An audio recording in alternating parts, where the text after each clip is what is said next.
पवित्र बीजक प्रज्ञाबोध कहरा 1 पद 24।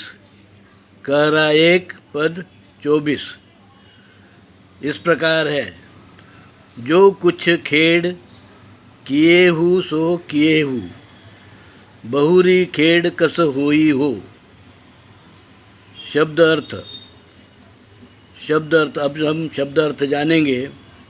खेड़ का अर्थ है खेल, किए हु का अर्थ है किया, बहुरी का अर्थ है बाहर के नाना प्रकार के कार्य। प्रज्ञाबोध, अब हम प्रज्ञाबोध जानेंगे। परमात्मा कबीर कहरा के इस पद में कहते हैं, मानव अपनी इच्छा आकांक्षा के पूर्ति के लिए अनेक प्रकार के सही गलत प्रयास करता है। कुछ भौतिक सुख सुविधा भी हासिल करता है, धन संपत्ति मान सम्मान भी मिलते हैं, पर यही सब कुछ नहीं है। उसके बाद आदमी ये सोचता है कि क्या यही सब कुछ है? नहीं, इसमें क्षणिक सुख तो मिल गया, पर निर्वाण का सुख कहाँ? परमात्मा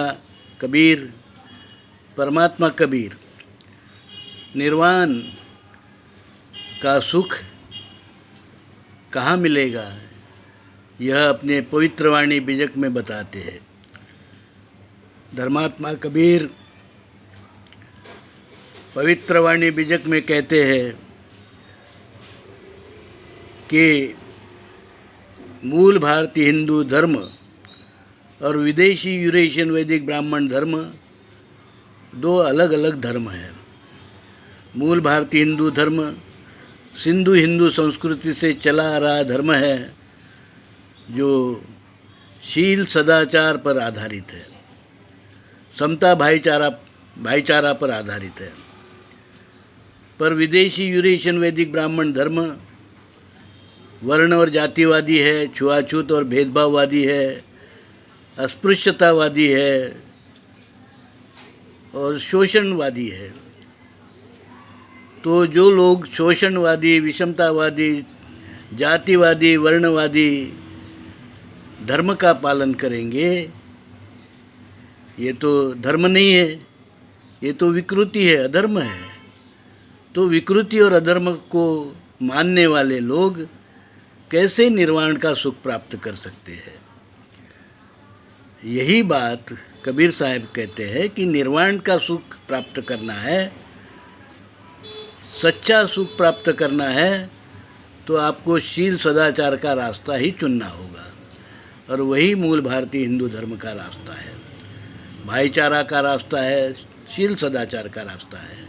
यही बात परमात्मा कबीर ने पवित्र वाणी बीजक में बताया है, और इसी मूल भारतीय हिंदू धर्म की पुनर्स्थापना परमात्मा कबीर ने अपने वाणी पवित्र बीजक के माध्यम से की है। तो हिंदू धर्म और मूल भारतीय हिंदू